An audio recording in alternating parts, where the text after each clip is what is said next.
It's really good for me to be here. I feel really happy to be here. It's still new, this format for me. I just want to put that out there. So I guess you saw that I will be doing a guided metta meditation. And I would like to invite you to get comfortable in a comfortable position where your back is upright and yet, you feel comfortable enough to be in 25 minutes or so. And I invite you to set your intention with this meditation session. What is your intention? It could be, such as being open, more receptive, more restful, at ease with yourself. What is your intention for this meditation session? And as you relax in your position, take a few deep breaths to soften your belly. Connecting with the breath in this moment without judging. I like to invite the kind witness, the one observing, leaving judgment out. We're going to practice metta, the cultivation of love and kindness. But let's be real in this moment. If it's difficult to invoke love or being loving towards yourself or another, let's invoke kindness. The prelude to love and kindness.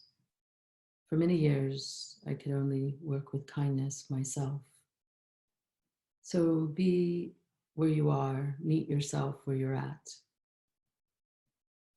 In fact, to overcome this emotional block, I'm just going to say metta and not the translation of its meaning. Metta will naturally open our mind's heart towards ourselves and another.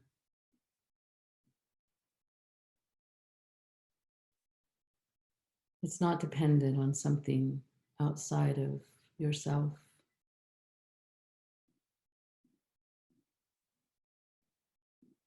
Allow your attention to scan your body and notice how you feel right now. The sensations running through your body.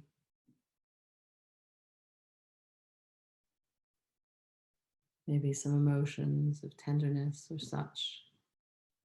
Just noticing what's here. Letting whatever is here be here.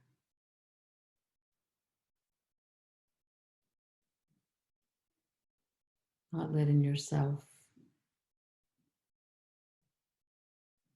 be taken other than just be in this moment, held moment to moment with gentleness and tenderness.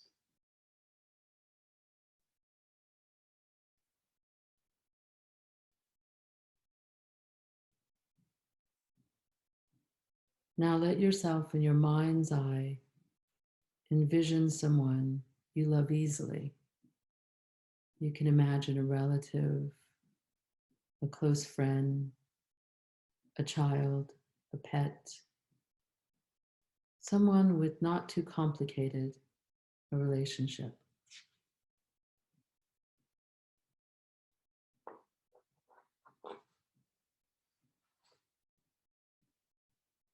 Someone who may invoke an internal smile the moment you imagine them. Let them come to mind. Have a sense of them being in front of you. You can feel them, sense them, see them as you imagine them.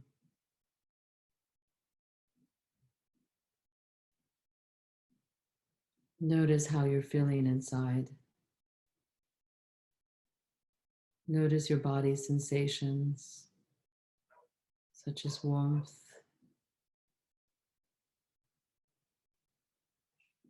You may smile, have a sense of expansiveness. This is metta. This is a natural, organic process of metta. So now, in your mind's eye, having this be in the front of you,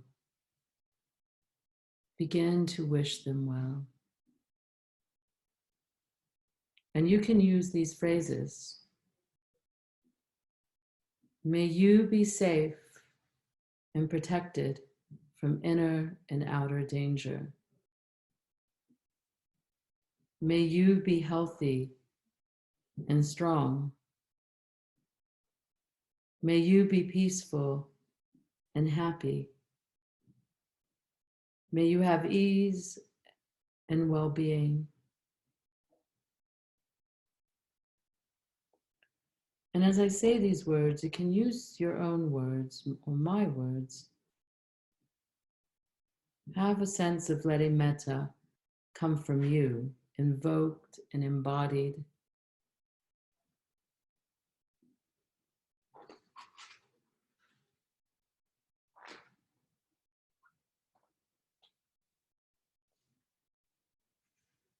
And you can just repeat the phrases to yourself.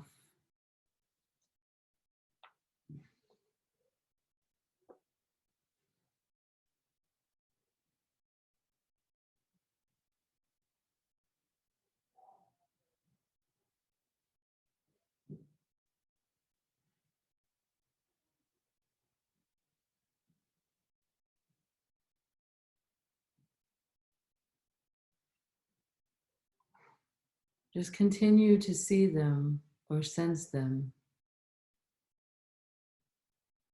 You might just have feelings. The words may continue to bring on more feelings of tenderness, happiness, or easefulness. I invite you to say whatever is meaningful to you.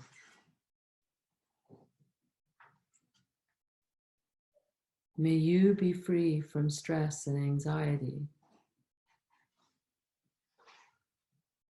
May you be free from all fear,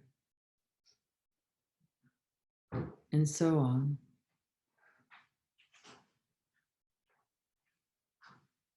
Allow metta to fully be present in this moment.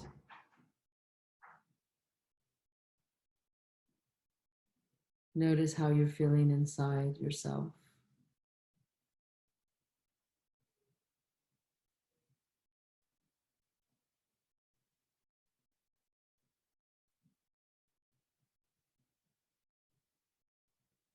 And just continue to work with that while we are in silence for a few seconds.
And now imagine this being turning to you, sending metta back to you.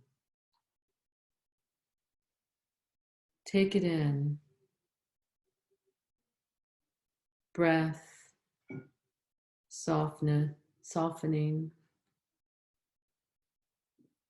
Take in this moment.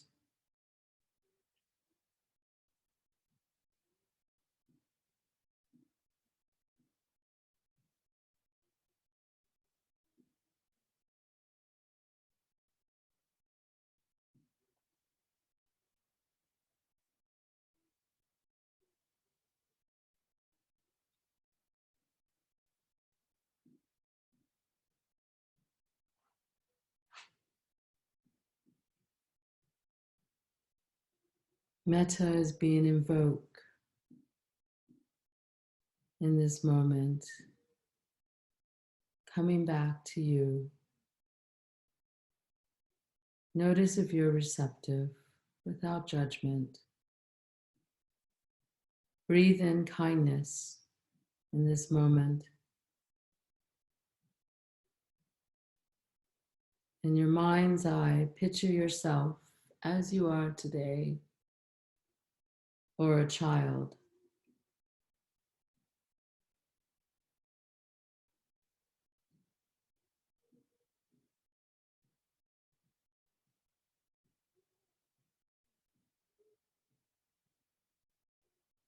Receive the metta coming back to you with these phrases.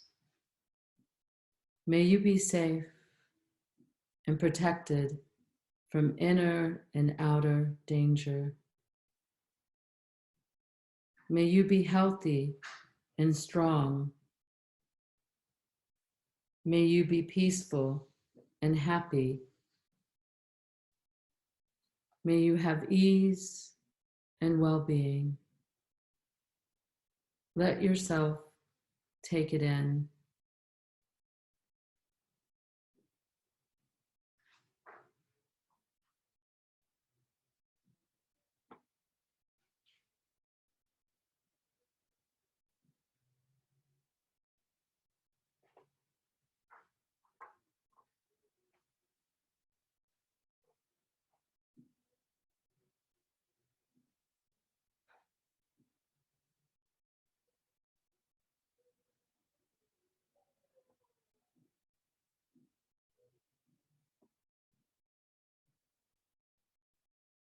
And just repeat those phrases to yourself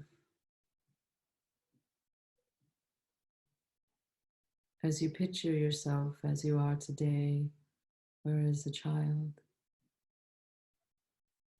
receiving the metta, allowing it to come back to you.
Let yourself take in the metta.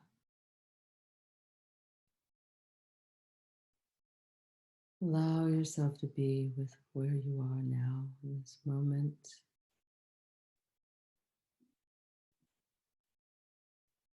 Now, if you're not feeling anything at this point, or even before the meditation, it is not a problem. This is a practice of cultivation. It takes time. There is no right or wrong way.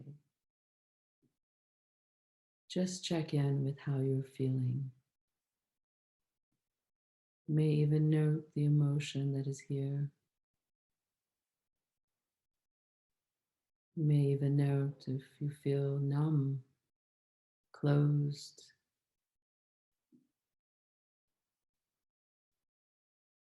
angry.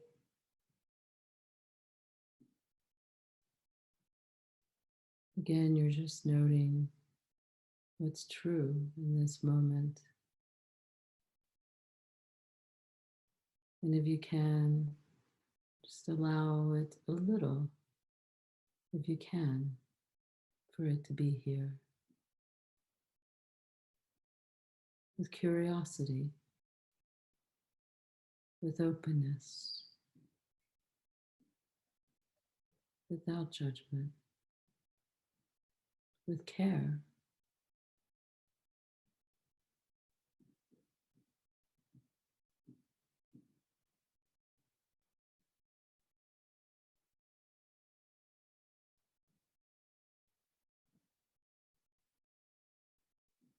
Continue to ask yourself what is here for you in this moment, naming it as it comes and goes. It's not easy practicing metta.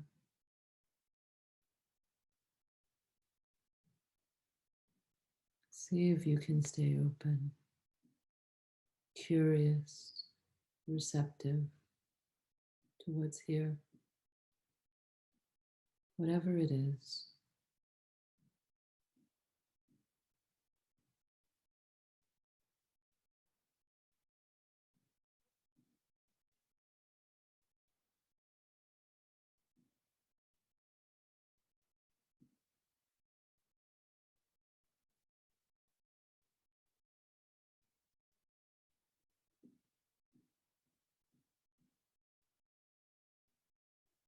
You may ask yourself the question, what do I need to be at peace and ease with myself?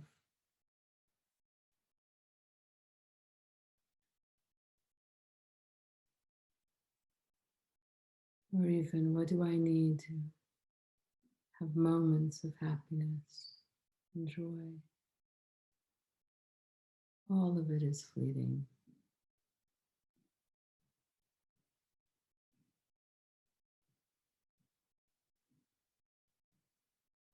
Just recognizing the coming and going of your own breath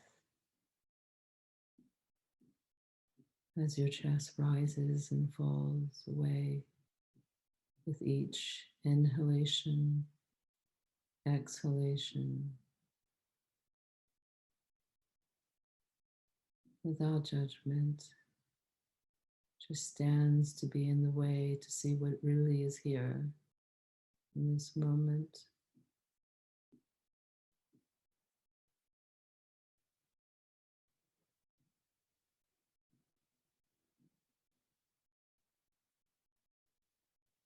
You can sense what is arising moment to moment.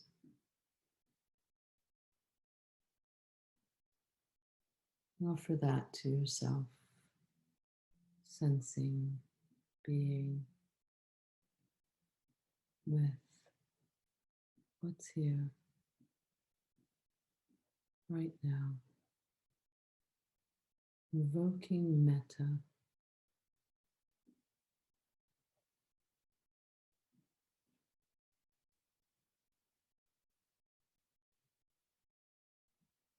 May I have a balanced life.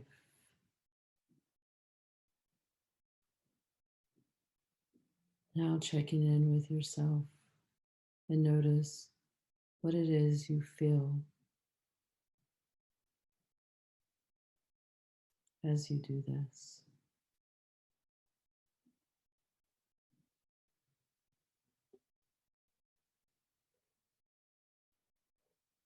And now bring to mind one person or a group of people, maybe everyone here tonight, that you wish to send metta to. Imagine them in front of you, sensing them, feeling them. Again, repeating these phrases. May you be safe and protected from inner and outer danger. May you be healthy and strong. May you be peaceful and happy.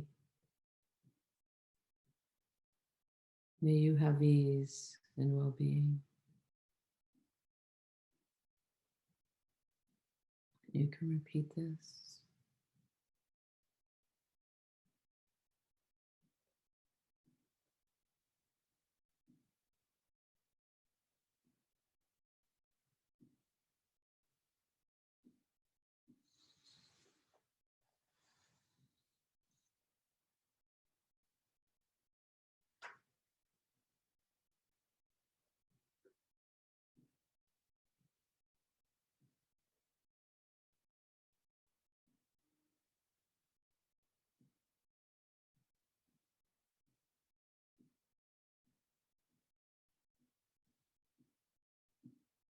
May you be safe and protected from inner and outer danger. May you be healthy and strong. May you be peaceful and happy. May you have ease and well-being. Now let your metta expand out, radiating outwardly. You may even connect with your breath. It's expanding with each exhalation, metta. Breathing in metta, exhaling metta. Expanding it out further and further. Radiating outwardly. Spreading outwardly. Further and further. Touching anyone that you may want to touch right now.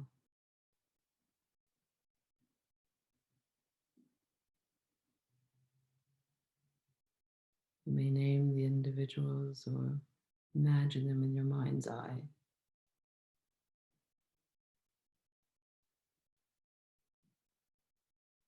Radiating metta.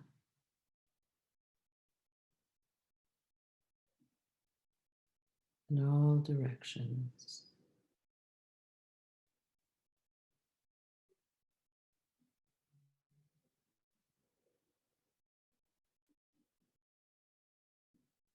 People you know, people you don't know,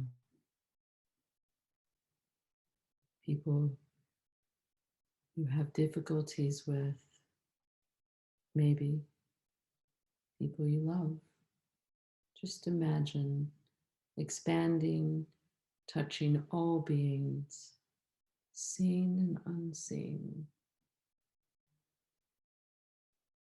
So much of our life depends on the unseen.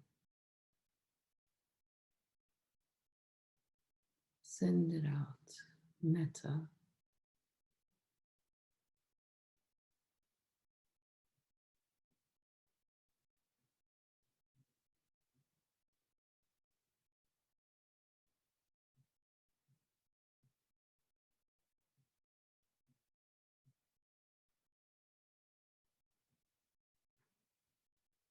Whoever is touched by metta, may they all experience ease and peace May we all experience ease and peace.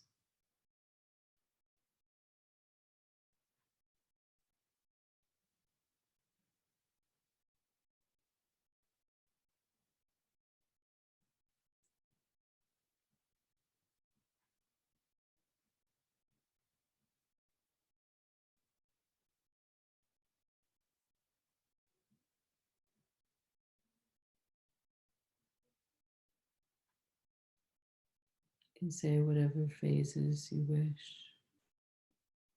or you may not, you may just do radiating metta, the energy of metta,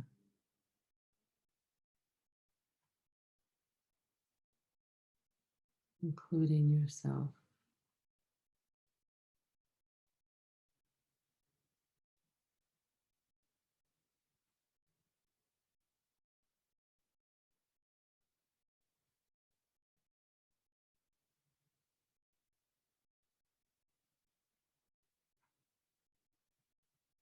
May we all experience ease and peace. May we all experience liberation from suffering.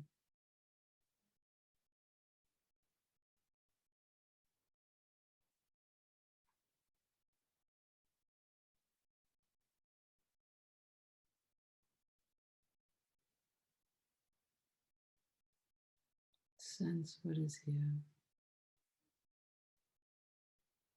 Repeating these phrases or radiating metta in all directions.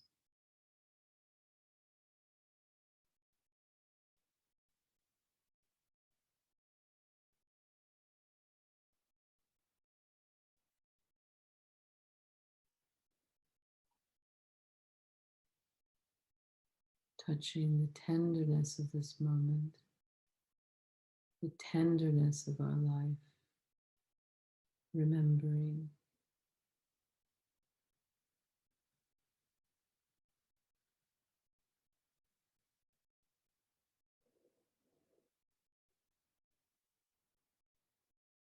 Radiating metta in all directions.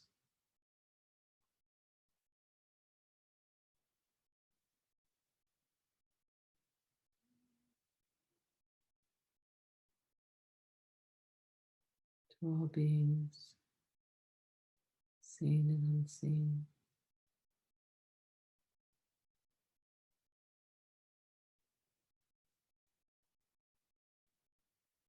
May we all experience liberation from suffering.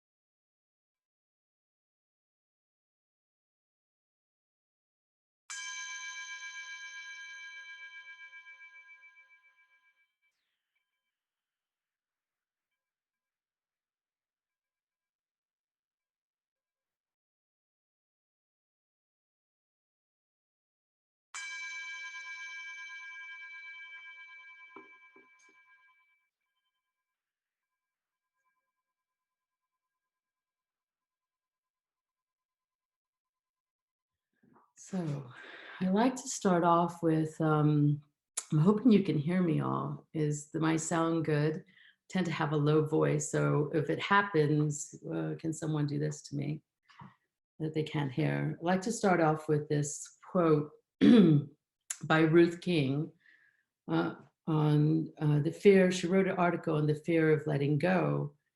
Oftentimes we're afraid to let go because we want to avoid the feelings of disorientation and groundlessness that can rise in the process of it. It makes sense. It's our instinct to try to make sense out of things, to know where we're landing and to have that landing be safe. Deep letting go can bring us to a place where we may feel the groundlessness of our being. this can be very terrifying. So we hold on.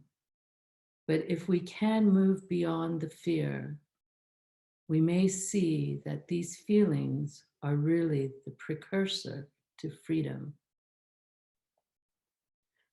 And, it's such a beautiful passage that begins her article around the fear of letting go and kind of really helps open up tonight's talk. I really, was working with another teacher on this topic of grounding in uncertainty. And, the Dharma is such medicine for it, for these times. It's such medicine to help steward us at these times when we often don't feel the ground beneath us. And where many of us today have had the ground taken away from us like a rude awakening. And some of you may be here because of this rude awakening. Often, I don't know about you, but I've said many times, many people have heard this. I was a rebel without a cause for many years, mostly my teenage, young adult years. And, kicking and screaming, for the ancestors to bring me to myself in many ways. And it was the rude awakenings that really woke me up to the patterns and behaviors and to my own depth of fear, to let go of these ways and come in to what really, I guess it was Marianne Williamson who had said in one of her poems or passage around the fear of coming into the brilliance of who you are, the light and brilliance of who you are. And as interesting as that might be, or I spent many years in therapy around that, the fear of coming into the brilliance and the potentiality that lies within myself. And from a place of being self-full, not selfish. The Dharma, allows us to really attend to the wounds that are unattended to and touch upon the wounds that we have allowed to be there and put away and not attend to them. And it's in times of challenges and maybe even, for many years for myself, when things were going well even, there was a disbelief or a disillusion of that truly being what it was. And so I can dive deep into myself and take in this practice to understand and cultivate the stillness and the liberation that I gain from training the mind to cultivate stillness and concentration. As I know it sounds, mindfulness practice and concentration meditation, have the Buddha's always taught them together, never separately. And I remember one of my teachers, Ton Jeff, saying, in one of his articles he wrote around this really nice fitted glove of mindfulness and concentration and how they're never taught separately. But one of the things that stuck with me the most is as we develop a meditation practice is, that mindfulness was the direct path and the concentration was the scenic route to being on the path. And when we get more and more into the meditation aspect of cultivating a training to bring the mind in a place that can come into what I call mental wellness, come into a place of not just being taken by the mind and all its states, but really training the mind to be with what's here.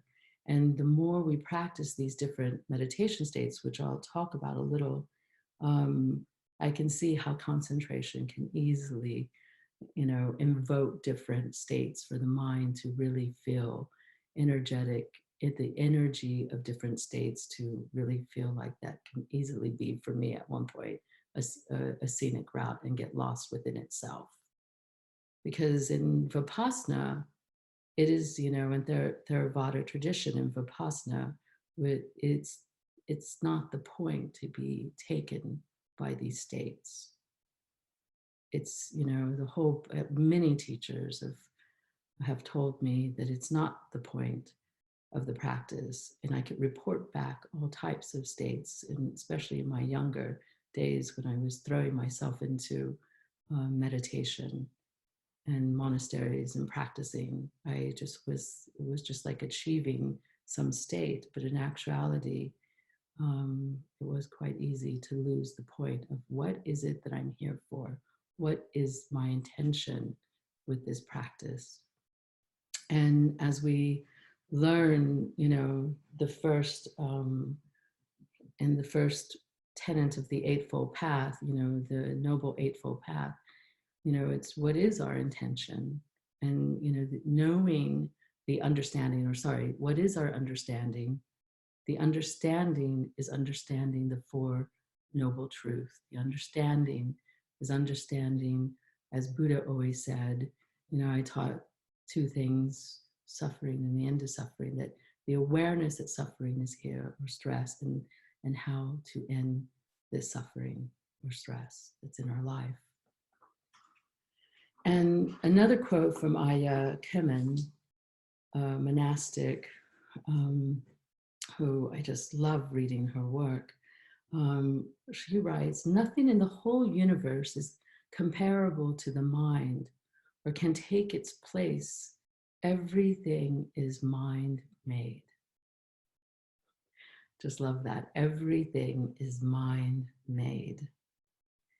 And, coming, the reason I started with this today's session of meditation with Metta, and wanted to devote the whole session to that, was, for me, it was a profound moment of a great dose of medicine when I added kindness to my meditation practice and added the metta to my practice so that I may settle myself around the, highly critical friend that's with me, who loves critiquing every moment. And, as one teacher would put, quite beautifully, really noticing the power of, is our, whispers of diminishment as strong as our self-worth? And, when I think of that, when I think of this training of the mind and understanding what is it that I'm working with today, and cultivating some kindness towards myself, let alone loving kindness, and towards others, to be able to engage myself in a way, to be with others in a way that I can bring my real self, my true self, but in a tender, loving way, a caring way, that if it's hard to imagine a loving way from an authentic place. And, it really just allowed, as if the shoulders just dropped even further down and my body was even more settled as I just meditated, just including the metta, just allowing the metta to come in. And it was, I believed, Analio, who had pointed out in one of his beautiful books on emptiness and compassion, that, metta is a form of concentration. You would often not hear that many monastics are not teaching metta as a form of concentration. So, it's really beautiful to see the piece where the practice of metta is another form of training the mind to settle and to be more focused and to concentrate. And when we can cultivate these, feelings of kindness towards ourselves and and not let the judgment be in the way, or the emotion of anger, or whatever it is that we're with, or exhaustion. We can work with it, we can be with it, we can see it, we can allow it in a little. And sometimes it's so obviously present, and we're taken, and we might just allow it a little, but not allow it to take us completely. And so that's the practice, is meeting us where we're at, setting some boundaries, and in our practice, just to not be taken out by some of these strong emotions, and just working with it a little at a time, a little at a time. And what it brings for me when I'm looking at what is it that I'm working with today, if it's anger, exhaustion, disbelief, fear, anxiety. One of the things that I've often said as well, but the story just rung so true to me. When a teacher of Zen master had shared this story, that all of the hurts and sorrows that live in us, each time, it doesn't matter if it's small hurts or large, big wounds and trauma, each one of them, if you imagine he was Japanese, so if you imagine a rice paper, he would say, and you allow the rice paper, as each time you got hurt, no matter how small or great, and you covered your heart with this rice paper each time. Because before you know it, you have a wall so thick that even a knife cannot get through it. And at first, it's there to help protect us. It serves as a purpose of protection. And then it grew to actually, distance ourselves from what we're actually feeling. So I don't know if many of you have worked with feelings of numbness or boredom even, or feelings of not feeling, feeling, I don't, even confusion. It's really a time and a period of really purifying one's mind and one's heart, to be able to be here and turn towards what is here, in a way of tenderness and gentleness, and to be with what's here in one's own limit, in one's own time. There is no right or wrong way. Yes, there is a prescription, many prescriptions from the Buddha. In fact, lots of maps of it. So tonight, one of the things that, I wanted to talk a little bit about is, this place of developing your practice in a way where you're noticing your anchor, whether it's the breath. Some of us, for myself, the breath has always been a place of refuge and an anchor. And, others, it may be sound, because it's not so easy to work with the breath. And for others, sound may be also difficult because it comes and goes so quickly. And it may be the feet or the hands, part of our body that's neutral, that we may bring our attention to as a place of anchor. You could be sitting, as I'm sitting now, I'm feeling my feet and my hands and my breath, and connecting. And, at the moment, my mother's quite silent, so it's quite silent in the house. So I'm hearing, silence, except I could hear my voice and then my breath. So those places of refuge where I can just keep coming back as I'm training the mind, to be still, to be quiet. There's not a culture in the world that does not have a stillness practice, a type of stillness practice. And for us in the Dharma, cultivating, the mind to be still is really, dropping into a meditation and a position that really can hold up, yourself for whether it's 5 minutes, 10 minutes, or 20 or half an hour, you can find any of the 4 universal positions of standing, lying down, or sitting, and even walking, really feeling your body, really connecting with your anchor in the body, what is arising in the body, scanning through it. And then, also what is here, what is the sensations running through the body. The body lives in this present moment. Sound lives in the present moment. The mind, again, an untrained mind can be a place that I wouldn't necessarily trust completely, so an untrained mind is untrained. And, and I believe that the mind untrained, as my 5-year-old nephew says, it's a wild and crazy monkey. So it's like he's reading these, he loves the monkey. He says the monkey does so many things and get things done. But, teaching him mindfulness, he's aware that he's all over the place too. So, how does one be, as I tell him, a happy panda?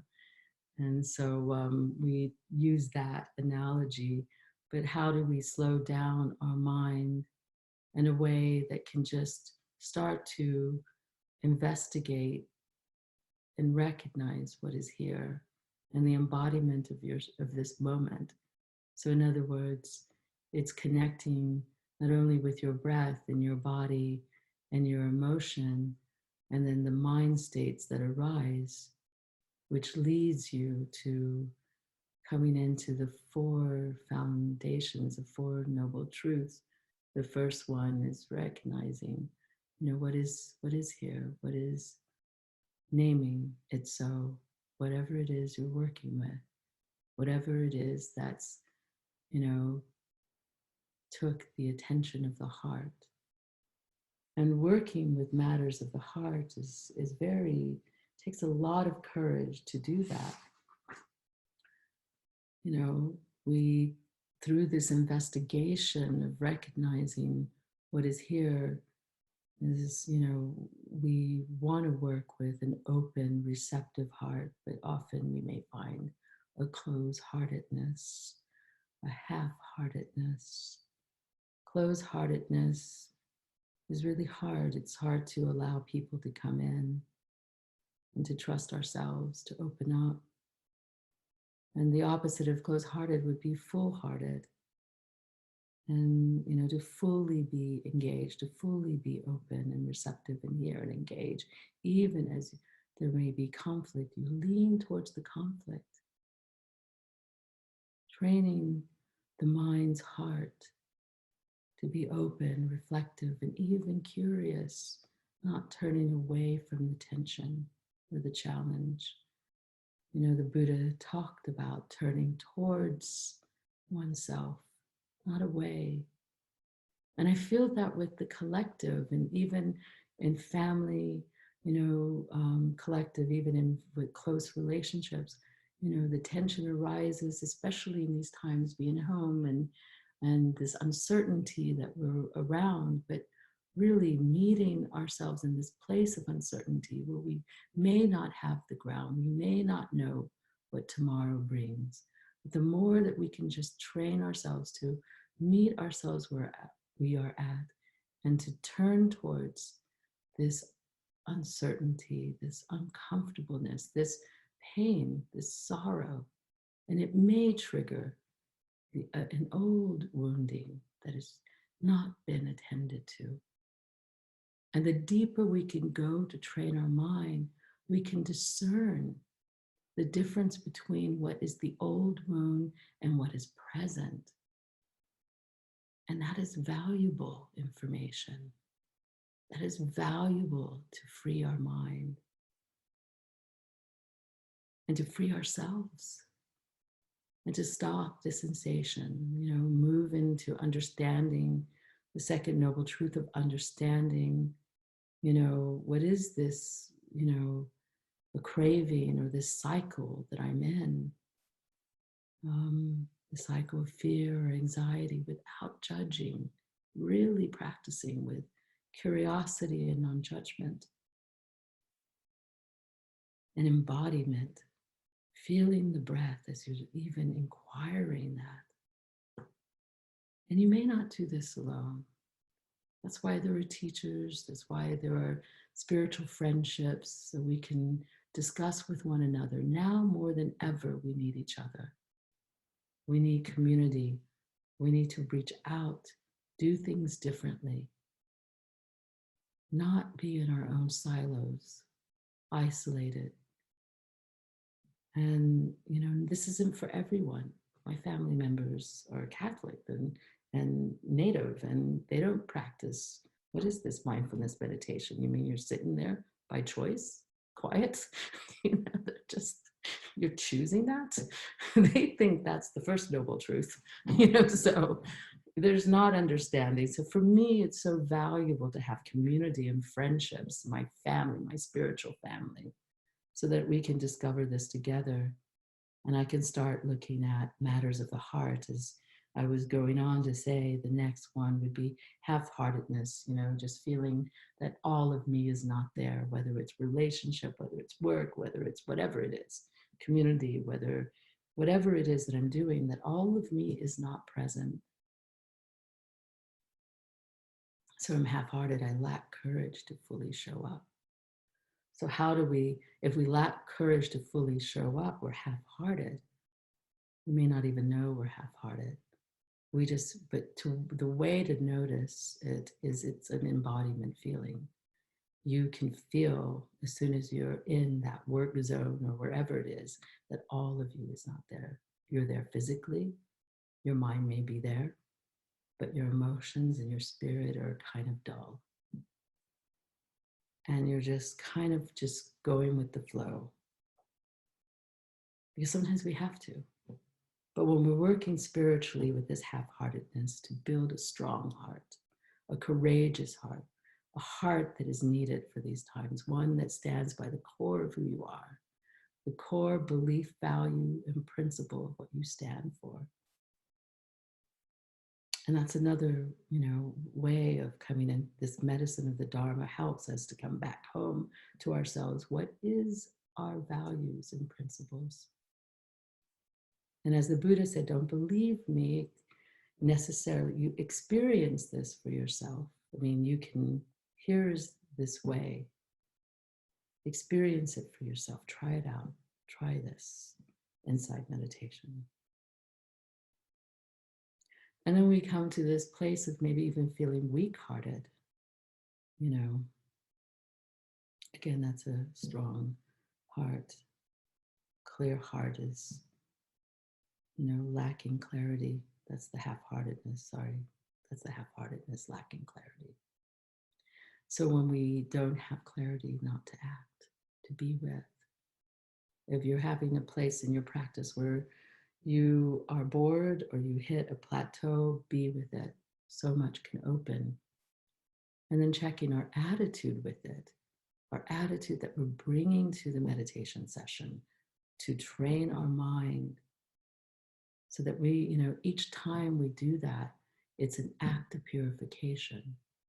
We're purifying our mind, our heart, our beings, our body. So much is happening as we meditate. It is an act of purifying. And we can truly practice this letting go. That's what Ruth King was alluding to.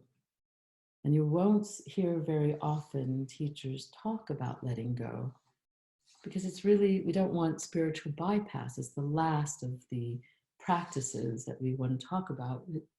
When you start to bring into this practice, let's say walking meditation, and each step you're, you know, lifting, moving, and placing. If you think from the Buddhist prescription of the 4 elements of air, water, fire, earth, and each movement is of that, because each element lives within you, and we're a direct mirror of nature. Everything has these elements. And I was just recently in a retreat where I was just the walking was just opening up to this, I love this reignited feeling of the elements. I used to practice with the elements a lot.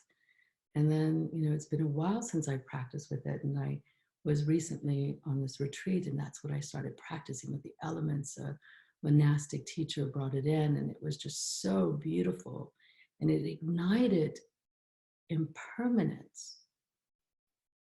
What is this body? What is this Carol? What is this role, teacher? What is this place I live in?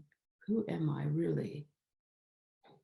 And then when you start to, the practices of the four elements strips away from this identity, this body, this gender, this everything, and just gets to the root of what we mirror within nature itself. For my native practice, or indigenous, even my Basque ancestry, it's so vital, the relationship with nature as a doorway towards myself and the mirroring of impermanence that we are in this body. So what do we choose how we live? What kind of world do we want to live in right now? We're being called to stop literally and stay in place in our home, nature. I mean, imagine the depth of healing that the planet is going through just by us staying less active in this moment. But don't get it wrong, meditation is quite engaged and active.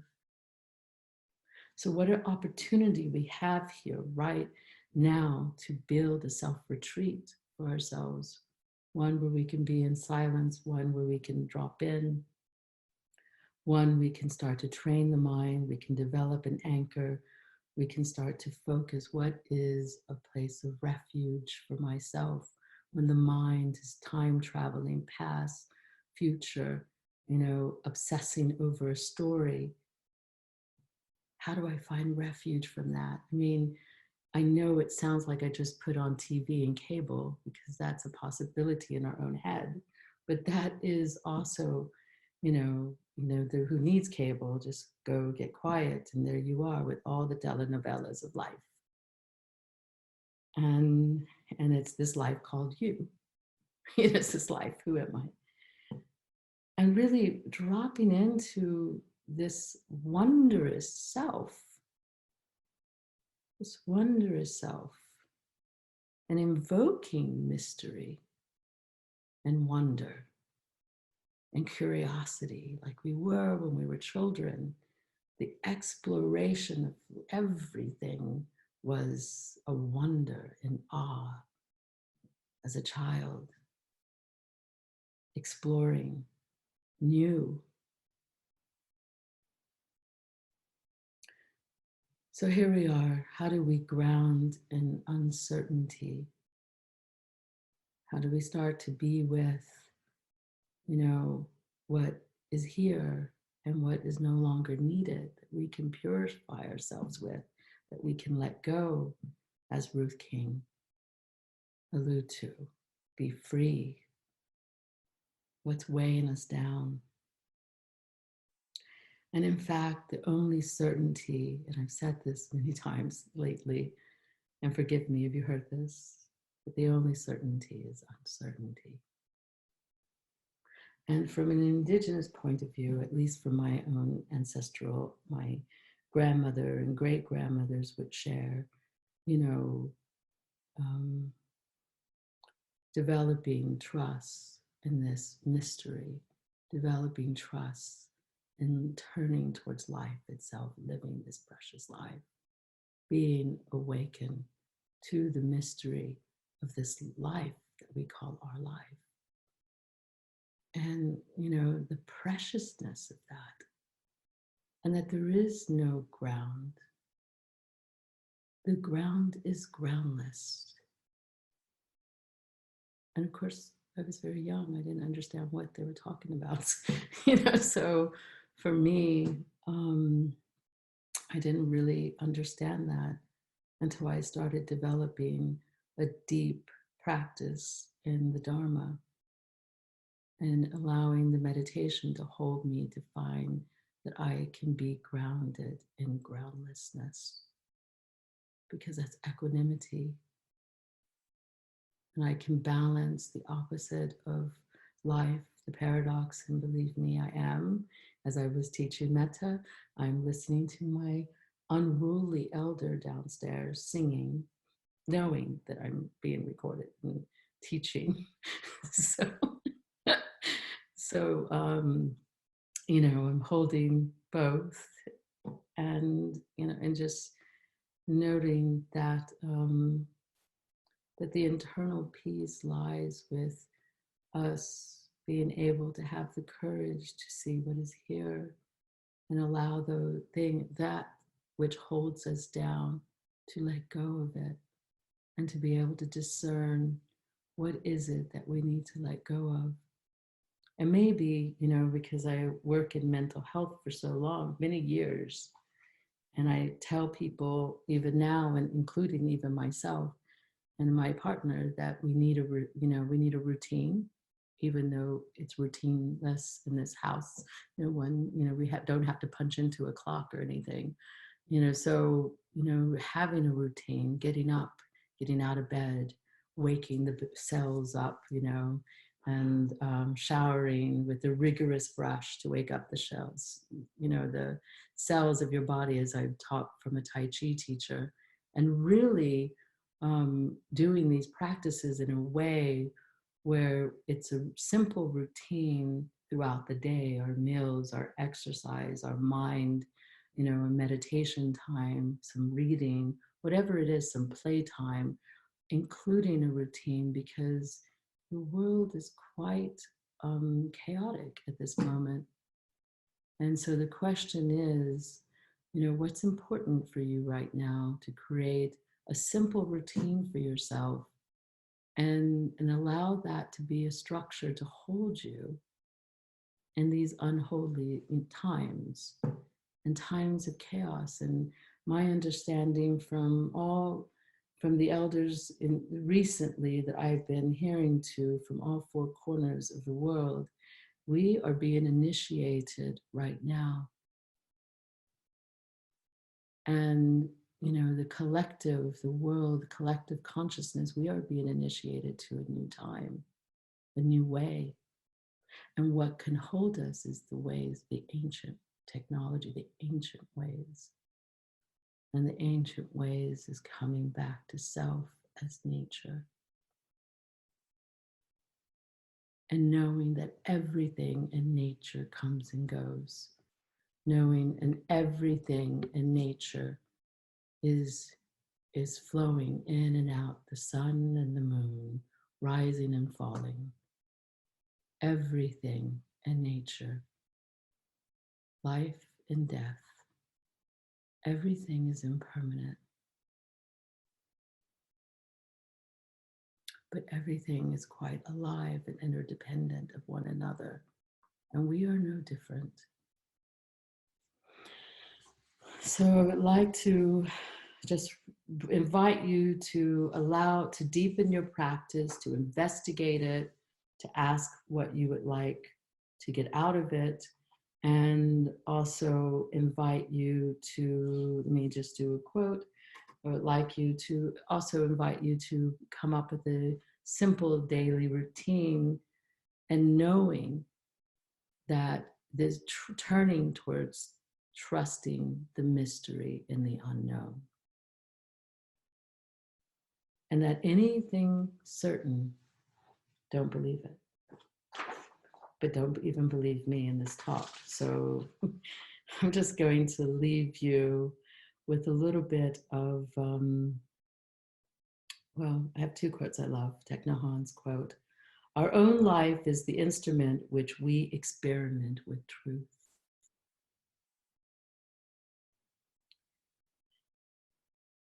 And Angeles Davis wrote, "Self-care has to be incorporated in all our efforts." And Audre Lorde, "Caring for myself is not self-indulgent. It is a self-preservation, and that is an act of political warfare." So this practice, allow it to be your grounding in these uncertain times. And let's hold each other through it. Reach out. Don't do it alone. Of course, you'll sit alone, and then you'll have the collective to hold you. And I would like to do a merit, but before I go, I have my beloved friend, Amana, who's joined the company, reminded me that to mention our training, we have a spiritual teacher and leadership training that's coming up. And you can go to the EBMC website under our program and you can read about it. It's quite exciting, and it's really bringing in the vitality even more to support our beloved community, EBMC, that I feel such a privilege to be a part of. So thank you. And I would like to dedicate this merit.